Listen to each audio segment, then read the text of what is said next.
Welcome to Closing Conversations, a show for founders, leaders, and sellers who win together. I'm Max Notis. Today's guest is Josh Epstein, the CRO at Coder, and the former revenue leader at HashiCorp and VMware, and someone who scaled go-to-market teams to well over $200 million. We get into the real stuff, what makes great sales leadership actually work, how to retain top reps, and what to do when everything starts breaking at scale. Josh is sharp, direct, and refreshingly honest. If you lead teams, sell software, or just want a blueprint for avoiding common go-to-market implosions, this one's for you. Let's get into it. Welcome back to Closing Conversations, the show for founders, leaders, and sellers who win together. I'm your host, Max Notis. Today's episode is called From Zero to 200 Million, Scaling Sales Without Losing the Plot. And my guest is Josh Epstein. Josh is the Chief Revenue Officer at Coder, and over the past 25 years, he's led go-to-market teams at some of the most recognizable names in tech, HashiCorp, VMware, and more. He's built teams from scratch, he's scaled revenue to over $200 million, and he's done it all with a deep focus on enterprise sales and market disruption. I was excited to bring him on because he's been in the trenches, hiring, building, forecasting, coaching, and doing it all at scale. So today we're going to dig into what makes great leadership actually work, how to avoid mistakes that sink go-to-market teams, and what it takes to keep top performers on your team. So let's get into it. Josh, great to have you here. Why don't you just start off by telling us a little about yourself? Yeah, thanks, Max. It's good to be here. You said a lot in the opening. I was thinking about this in advance of coming on. About 25 years in enterprise software, which the gray beard and the gray hair, unfortunately, tells that tale. I do have to do this so people know I have hair. It's really important to me. As I get older, that's my calling card. Yeah, so I was a recruiter initially coming out of college, got into software soon after that. Lots of interesting stories about getting from recruiting to software. So if we have time, maybe I'll talk about that. But got into enterprise software at Symantec back in 2001 on the West Coast and been doing this ever since. Got into VC-backed, sort of smaller software companies around 2007 when my wife said, you either have to go do something on your own or you're going to go crazy, because I was getting pretty frustrated with large software company politics and the bureaucracy that you have to deal with in those situations. And then I've been working with founder-led VC-backed software companies since then. Couple brands that people don't know because they didn't work, couple brands that people would know because they did, and lots of interesting lessons in the middle. I imagine, come with the white hair comes a lot of experience at a lot of different companies. I'm only 25 years old and I've got this color hair, so a lot of stress. Like Clooney, nice. So let me ask you something. You joined Coder not so long ago. You were telling me about some really fun activities that you do with your team that we could talk about in a little bit. What do CROs get wrong these days when they're joining a company? What are the biggest mistakes that you see?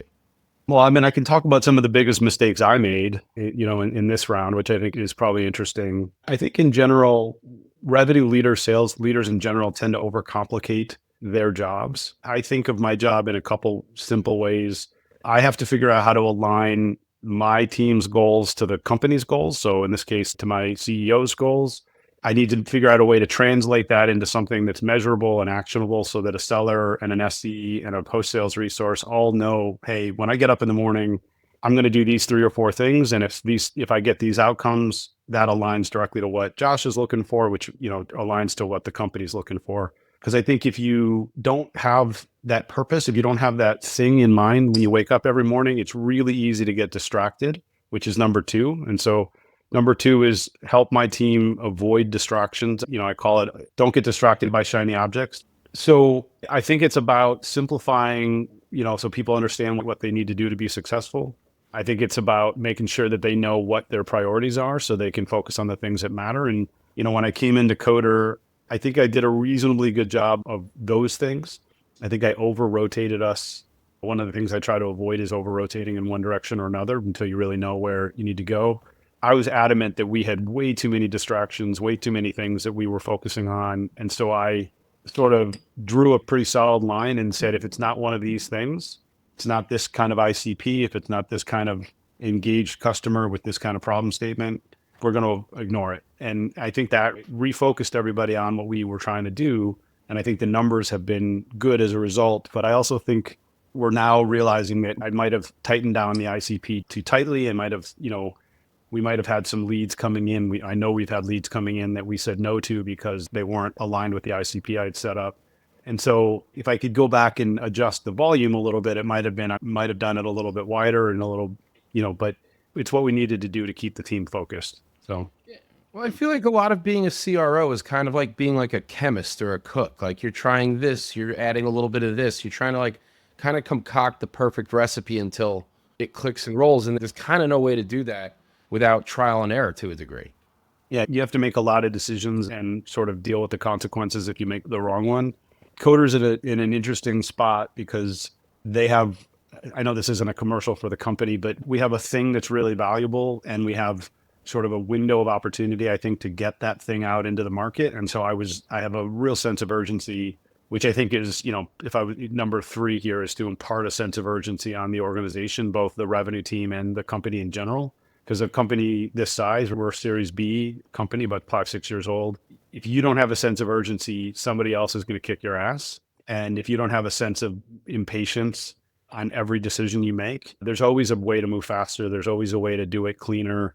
I'm a fan of moving fast and being okay breaking things along the way, as long as you've got the, some sense of humility and you can clean up your messes when you need to.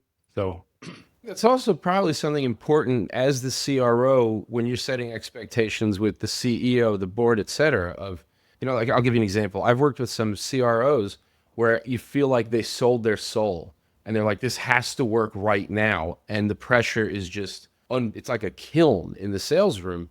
Which I think there's good pressure. I think there is obviously something to that, but then there's toxic pressure. And so I think when you're setting expectations with the board of saying, I think it's going to take us 6 to 9 months to find that ICP, there has to be that buffer built in. Otherwise, you're promising something that is going to be very difficult, if not impossible, to deliver on. And then you're leaning on other people to make that happen. And they didn't make that promise. Like that's not the job to fulfill that. And something else you were saying, I like to go, so you're not going fast, someone's going to beat you. And I'm thinking, an analogy with like the salespeople is you need to make sure that they're in it, that they're with you, that they get it, that they get the product, they get the industry, they get the pitch. When you shift that ICP, they get why you're shifting it. Like it may be the customer that landed in my pipeline and I'm like, this is a great potential customer, but I have to understand, damn it, I can't work them and I get why. So if you don't have the wheels properly tightened on and you're trying to push the machine to 100 miles an hour, it's going to fall off, it's going to bottom out, and it's going to implode in its spectacular form. And I think just to add to what you said, I think it's really important that you know who your stars are in the org and you listen to them when they come calling because, I can only see so much. I've had the luck or skill or whatever to hire some amazing people. I also inherited some really good people where I am. And so my first job was to filter through all the people and figure out who was going to be a long-term part of the business and who wasn't. And then, so we made some significant moves early on, like you'd normally do when you bring new sales leadership and new revenue leadership. But there was a couple people that made it through that initial, my CEO calls it the red wedding. So I'll put that out there, pretty bloody. But the people who made it out are doing really well, being really successful. And I had one of them about a month into me being on the job, call me on a Saturday to call me out, basically, on some things. And I was really grateful for it. I have this tool that I use. I don't know where this fits in the conversation, but whenever somebody calls me out on something, if I get defensive, then they're right. And it doesn't mean that I can react in the moment the right way, but later on I'll go, oh yeah, I got defensive. That means there's something to what they said. Let me think through it and come back. But that trigger has helped me the last, 5+ years to not let my ego get in the way of getting good feedback from people, especially when it's feedback about something I'm doing directly and something I probably have a pretty strong opinion about until that moment. So that was really helpful here. And then, we've done a lot of work in this coder on instrumenting the go-to-market, instrumenting the pre and post sales, understanding our customer journey. And I can literally see 10% of that in my day job. Rarely am I talking to customers. Rarely am I helping them through the post-sales journey. I mean, I'm never doing that, right? Rely on the infrastructure that's in place, the people and the infrastructure that's in place to let me know about what we need to do and where investments need to go. And so if I don't trust the people that I have in place and they're not better at what they're doing than I am, and I don't know that, we're going to be a mediocre company and I need to get out of here.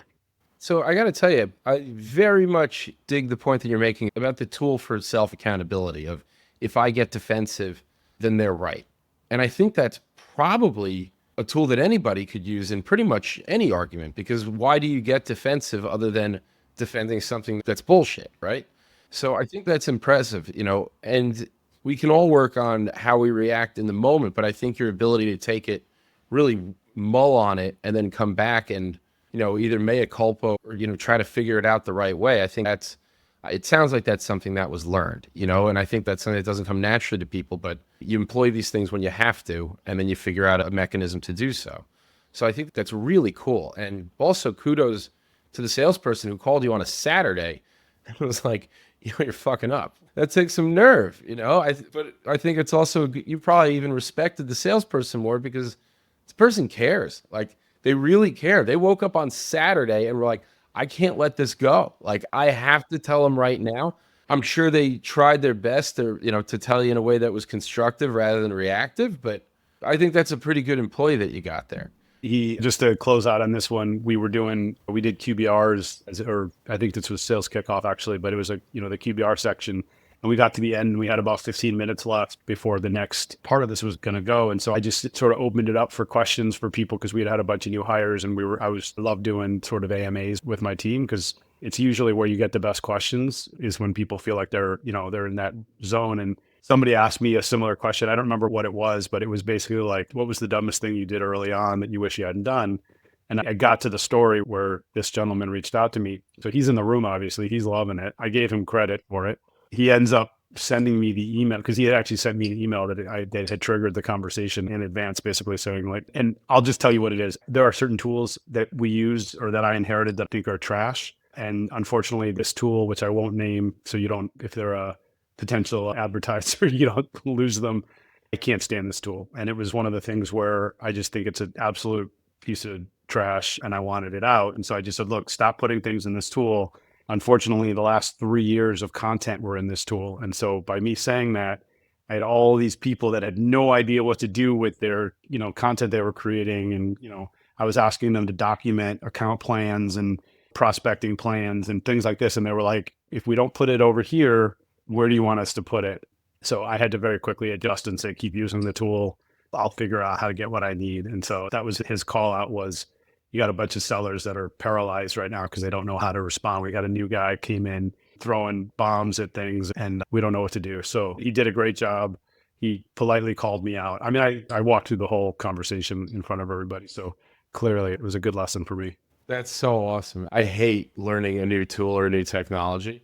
So I get where you're coming from. And also, like, I get the problem on both sides, like, really well. So I want to go back to something you mentioned that you walked in, there was a bit of a red wedding, and then, you have to trudge the path forward. And I feel like with early stage companies, there's a red wedding story at every single one of them, where at some iteration, whether it be after they get a certain funding, they say, we're going to hire new salespeople. They bring in 8 salespeople, 6 months in, 7 of those people are gone. Or maybe it's just at a certain inflection point and they say, we need to scale the team and they're going to bring on 4 new people and 6 months in, 3 of those people are gone. Why does that happen so often? And before you even answer, I kind of want to frame it up. Is it an issue of hiring the wrong talent? Is it an issue of the systems not being right? Is it not the right people for the systems at the time? I'm curious to hear your take on that. Yeah, I mean, I think the short answer is it can be any number of those things that you mentioned, right? It depends on the company. It depends on the state of the software. It depends on the quality of the product. It depends on the quality of the marketing team. So, one thing that I've always believed is that you need to hire marketing before you hire sales, or you need to invest in marketing before you invest in sales. Because as much as I'm an old school seller and I believe in you've got to eat what you kill, it's hard to justify having a very high cost seller as an SDR, right? If they're picking up the phone and they're SDRing and they're cold calling and they're prospecting and they're LinkedIn connecting, you've effectively got somebody who you're paying close to $500,000 potentially to an OTE doing SDR work that you can pay somebody significantly less to do. It really depends on a lot of factors. But I think what tends to happen in my experience is when you bring a new leadership team in, they have a way of doing things. They have a playbook they want to run with, even if you need to adjust the playbook to the product that you're working with and the engineering and product teams that you're working with. But if the team that was there before you get there as a new leader, if they don't come with sort of an open mindset and say, look, the way we used to do it is no longer the way we're going to do it. We got to do it the way this new regime is coming in. You just sort of have to expect that you're going to end up getting moved out. My current CEO calls it antibodies, right? If you come in new and the system, you don't get taken in, the antibodies are going to force you out. When we did our evaluation, I was shifting us away from an ICP that was very broad to one that was very enterprise, strategic companies with compliance and security requirements, lots of developers. Like that's the profile of our ICP. And prior to this, they would take anybody who came. So it didn't matter who you were. If you wanted to talk to coder, they were going to talk to you. They were trying to build a business. I don't begrudge them. They were still trying to figure out what the product market pull was going to come from and where they were going to focus their attention. For my history, coder had a really clear path. And so we just sort of isolated and went after that path. I also hired 2 people very quick to join my leadership team that were absolute mercenaries when it came to this, right? So let's look at the data. Let's define the ICP. Let's train everybody on that ICP. Let's give them what they need to go execute. And then we hired really talented sellers from our network. And so you combine the fact that we had a targeted ICP and we knew who we added value for, and we truly had conviction that there was value here. And we had been misaligned for the last 2 years. The last 2 years, we were calling on the wrong customers with the wrong message for the wrong time. It's not surprising that they were struggling to build the business. When you take all the distractions away, when you focus on customers who can spend money and you have a plan on how to do the work and you have talented sellers, it's going to work more often than it's not going to work.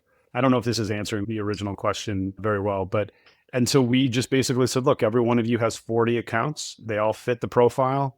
They're all regionally based because we hired people in regions on purpose because I am old school and I like people to show up at their customers for lunch and dinner sometimes. In the world we live in, that's less and less of a skill that people have.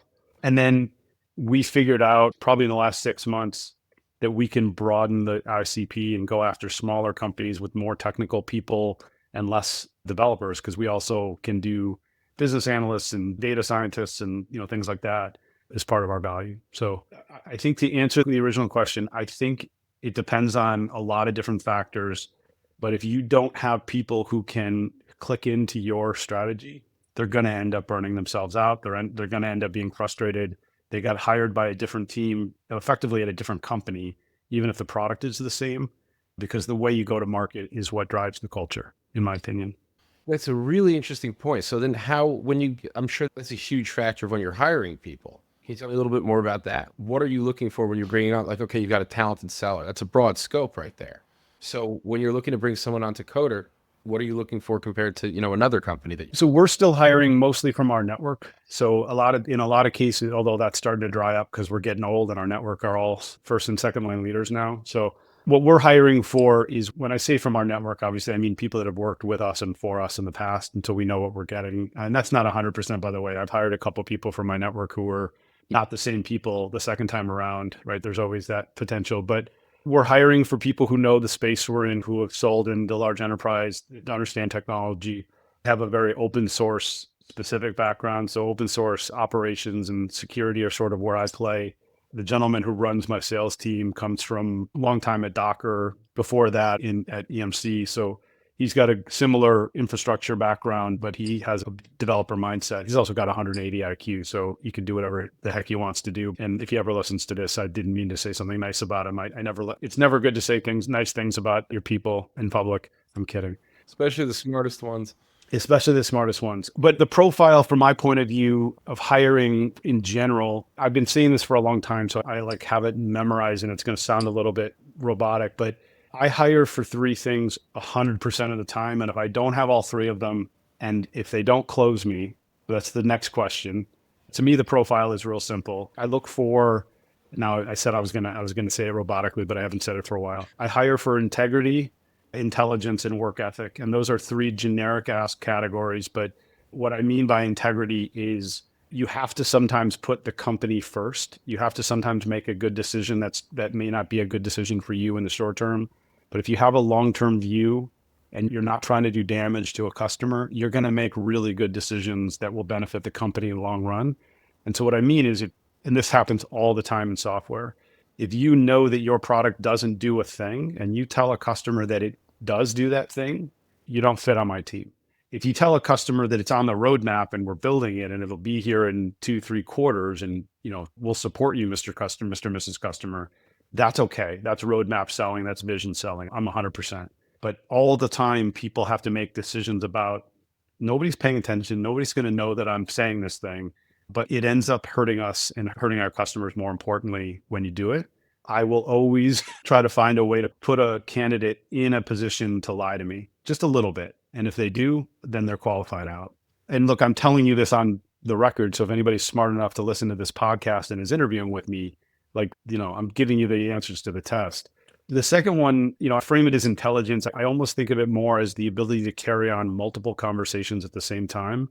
And I came up with this one when I was at HashiCorp because HashiCorp had 3 different segments it was going after. Right? They were going after security, they were going after networking, and they were going after effectively cloud provisioning. And while the story we told, the macro story was consistent, it was one story, it was really 3 different spaces. And so you'd be talking to a security person and they'd bring up the networking and you'd be having to talk about how it all plays with the cloud. I'm Fred Flintstone when it comes to my sort of comparison to James, the guy I mentioned, right? I'm not 180 IQ, but I can carry a conversation on in multiple domains. And so I think that's a really important skill set. And if you're a seller and you have multiple products and you don't have that ability, you will fail as a seller with multiple products. And unfortunately, I have some people that I love that I've had to let go because they were one product focused sellers. And that's a skill set. And you can go super deep and you know your competitors and you know your intel and you know everything you need to know. But if a customer says, hey, how is this going to help me in this other space? And you can't shift into that point of view and help them and sort of consult in that moment, you're going to lose a lot more business than you're going to win. So that's why I think that's really important. And then the last one, work ethic, is a no-brainer, right? If you don't want to get up and do the work, there's nothing I can say there. And the hard part there is a lot of the people that I've worked with who are super talented have also made an enormous amount of money. And so that you lose work ethic, not because you're lazy, because you don't have to work. We work to support our families. We work to do whatever we need to do. And so if that's your motivation is the money, it's hard to motivate. If your motivation is you like to get scrappy and you want to stay stay in the fight. I have somebody who works for me right now who I know is financially very comfortable. And she's the most aggressive, dogmatic seller I've ever worked with. And she'll never stop fighting until she doesn't have anything left. I love that. And it's, I'm reading Mark Messier's book, his autobiography, and I was just reading a chapter, he's talking about the difference between inspiring people and motivating people. And he says motivating people sucks because motivating is kind of like babysitting. You have to constantly be kicking them. And he says, whereas if you can inspire somebody, they're going to motivate themselves. He's talking about people in the NHL and he goes, everybody's in it for a different reason. One person, I'm in it because I want the lifestyle. I want the money. Another person's in it because their parents have been making them do this their whole lives. Another person's in it because it's the end of their career and they want to cut.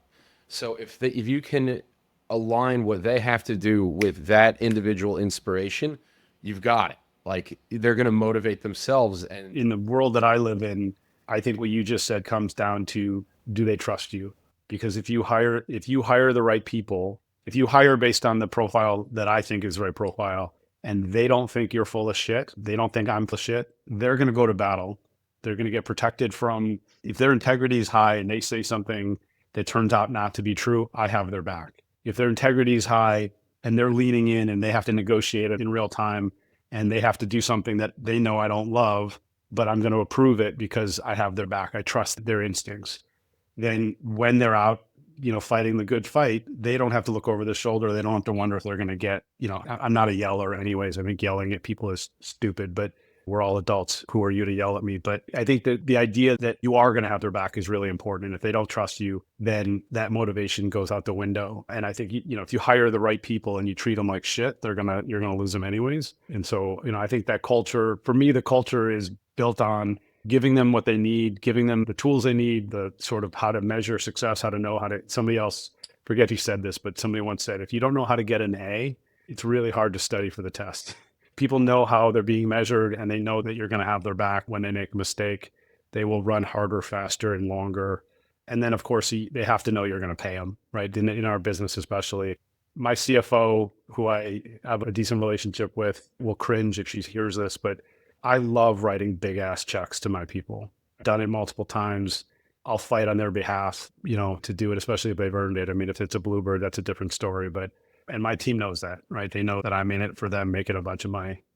Listen, we haven't known each other very long, but it sounds like you're a straight shooter. You've clearly developed like a network, like a really powerful network over time. And I'm a very big believer in trust isn't told, it's earned. And it's earned through action and time over and over again. So then when you do tap me and you say, hey, I've got a great opportunity for you, I know you're not just trying to like hit your goal. Like you're not just trying to like, this actually will align for me, going back to like your integrity statement, because I wouldn't bring you on if it didn't. If it didn't actually match what your goals are, then this would be nothing. And when I've led salespeople, I've been a big believer in there's like a beautiful selfish symbiosis between a sales leader and a salesperson. And that like, I don't do well unless you do well. And so everything I'm going to tell you to do is in my best interest, which is in your best interest. Like I'm doing this for like, and it can be a very upfront relationship that's set up in a very healthy and cohesive way. And I've always really liked that. I named my company Co-Mission partly because like you got to be in it, you got to both be in it together. Otherwise this is never going to work. And then the sign of a healthy sales company, commission, like commission being paid out. Like I've been at so many Series A, B, C startups and you're thinking like, God, the finance team has to be bored because nobody's closing anything. Like there's nothing coming through. And then everybody starts to get at each other's throats. And then you can smell the red wedding coming from a mile away. Or the even worse scenario, which I heard about recently, and I won't name the company name, but you put a healthy commission plan in, you realize you screwed up, somebody's going to close a big deal, and you do something to protect your cost of sale by getting rid of somebody who did, 9 months worth of work to earn a deal. And just before it's closing, you get rid of them. And I've unfortunately heard of that. That's insidious. That's awful. There are a few of these on this calls that I like after we click stuff, we're gonna be like, all right, who are the names? Tell me more. Tell me more. That's crazy. That's literally firing somebody for doing a great job. And doing it after you gave them in this one situation. So I learned about this because I had a candidate reach out. I didn't end up hiring him, but not because of anything, just because we weren't in the right spot to hire him. But he worked at one of our competitors and told me this story, and I was just flabbergasted. So that's evil. All right, so Josh, I got two more things because we're coming up at time. One, I want you to on the air to tell you before we clicked record, you were telling me about an exercise that you do with your salespeople that I think is absolutely awesome. And if you could just say that for the audience, that'd be great. And then two, if you want to dovetail into the final question, any advice for new CROs or go-to-market leaders who are stepping into scale mode, what would it be? And I think then we'll wrap from there.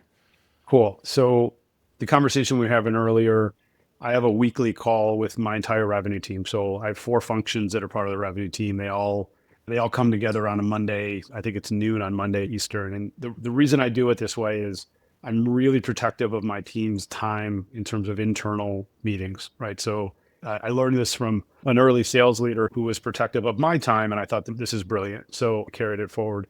So I try to keep 3 hours of internal calls. That's the max. 1 hour as an all hands, 1 hour as a forecast call, and 1 hour of either one-on-one or enablement, right? Somewhere in that mix, and hit it perfectly. But I talk about it all the time so that my team feels comfortable saying, hey, this is too much internal bullshit. I need to focus on my customers and my partner. I share it with my peers in the leadership team so that when they hear me say no to them on something, it's because they understand that I'm trying to protect my team and keep them productive.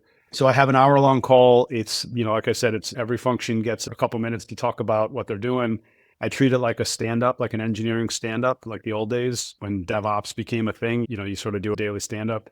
And at the end of the call, I have an around the horn. So every seller gets an opportunity. And the 3 questions I want them to answer are, what's going on? Where do you need help? And they're getting the 3rd question. And they just quickly, they give that. I've got, these 3 meetings I'm really excited about. Josh, I need your help because you're connected to this guy. Can you send a quick note? And, I need somebody from engineering to answer these 3 questions before Tuesday, right? So that way everybody knows that they're going to have everybody on this call and they can sort of ask for help, send the bat signal out. It condenses a lot of potential other conflicts down to this one call. So what I started doing a few months ago was nominating one of my salespeople to come up with a question to ask. So instead of those 3, we would start off with something else, and it changes every time. And so I was telling the story this week. My CEO actually came up with the question, but he said, what's the most annoying sports analogy that you just get sick of hearing or you can't stand? And so every seller gets an opportunity and they say, well, the dumbest thing, sports analogy is, single double, hitting a single, hitting a double in terms of deal size or whatever. And so we get this last week, we go around the horn, everybody gives what they're doing and what they need help with and what sports analogy they hate. And the last guy up was a guy that I hired away from HashiCorp a few years ago. And he had worked with me now for, coming up on 10 years. And he goes, well, back about 9, 10 years ago, I had this RVP I worked with, good guy, but wouldn't shut up about the Michigan sports coach, football coach, Bo Schembechler. And anybody who's looking over my shoulder now knows the ending to the story. But he wouldn't shut up about this quote that Bo Schembechler did back in the 70s about the team. And the quote is the team. Basically, you do everything on behalf of the team. You sacrifice for yourself in behest of the team. But he's just doing such a good job of telling the story without people who don't know me very well. And then finally, I realized he was talking about me. It was a moment of levity. But I love when people feel comfortable enough, especially in public conversations like that, to give me a hard time. To me, that's a really good sign, and he was able to do that. So that was the story we were talking about. But I think the lesson you were interested in was just making it more fun, making it less about really silly, stupid, boring stuff and keeping people on their toes. So that's what I try to do with that exercise every week.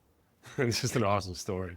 And then go ahead, advice for new CROs and go-to-market leaders when they're at scale point.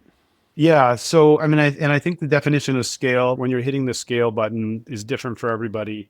I think the most important thing a revenue leader can do is to be a thought partner for the other organizations in your business. Because if you sort of silo yourself and say, I'm only going to focus on my team, I'm not going to have conversations with, relationships with, anything like that unless I need to, right? There's a need to with finance and HR and stuff like that from time to time.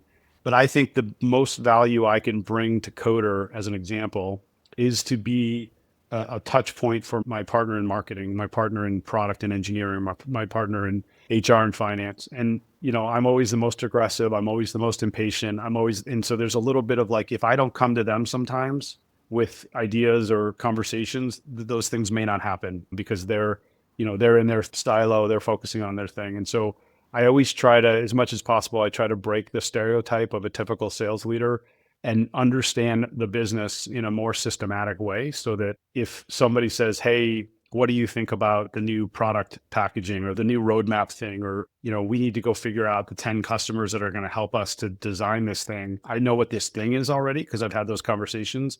And I obviously know who our key customers are because that's my job to know the business.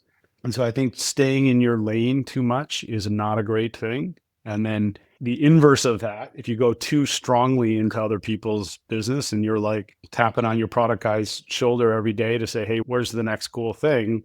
One of the leaders here calls it checking other people's homework. You don't want to check other people's homework because that gets annoying, right? If somebody's like, hey, Josh, why are you doing it this way and this way? Until I have respect and trust for you, I don't want to hear from you, right? Until you've earned the right to ask me those questions, just like I don't have the right to ask you those questions until I've earned the right. And so when I got to Coder, I needed to prove myself. In my mind, I needed to prove myself. And so I focused on cleaning up my own house, getting my own process in order. And then somewhere 3-6 months down the line, I started to, open up a little bit and go to the other functions and say, hey, how are we doing on the roadmap? What feedback can my team get you from customers? What do you need from support? Those sorts of things. But I'm sure I was too aggressive, too impatient for some of my peers. And in other cases, they might have wanted me to be there a little earlier than I was, but I was getting my own house in order. So by putting yourself out there as you're calling them each partners, then you can influence what needs to be done to a greater extent, and you can relay back to your team what's going on. You can fight for your team better. You have a better. So I want to change it a little bit just because I think this is really important. I'm actually fighting for the customers. When I talk to my partners in the business, and this was a learned behavior. This wasn't something I had sort of natively, but I learned from people that were better than I was. When you represent customers properly, internally and externally, all the other stuff comes separately, right? You remember A Few Good Men, God, Core, Country, or I can't remember the order. The fact that the person isn't on the list, the person having the conversation isn't on the list, you're focused on a bigger mission.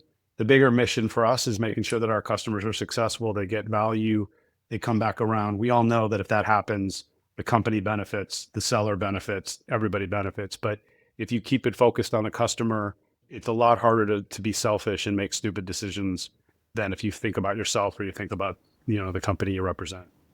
I think that's an excellent place to put a pin. And of course, with a great movie quote. Of course. All right, Josh, it's been a blast having you. We got to have you back soon. Awesome. Thanks, Max. I appreciate it. Take care. And that's a wrap on this episode of Closing Conversations. Huge thanks to Josh Epstein for bringing the heat, from hiring philosophies to internal trust, from red winnings to sports analogies. We've covered it all. If you got value out of this episode, be sure to follow, share, or leave a review. And if you're building a sales org that actually works, you know where to find us. I'm Max Notis, and this has been Closing Conversations for founders, leaders, and sellers who win together. We'll see you next time. Thanks for watching. If you enjoyed this conversation, make sure to like, share, and subscribe. And don't forget, you can always catch us on Spotify and Apple Podcasts for more episodes of Closing Conversations.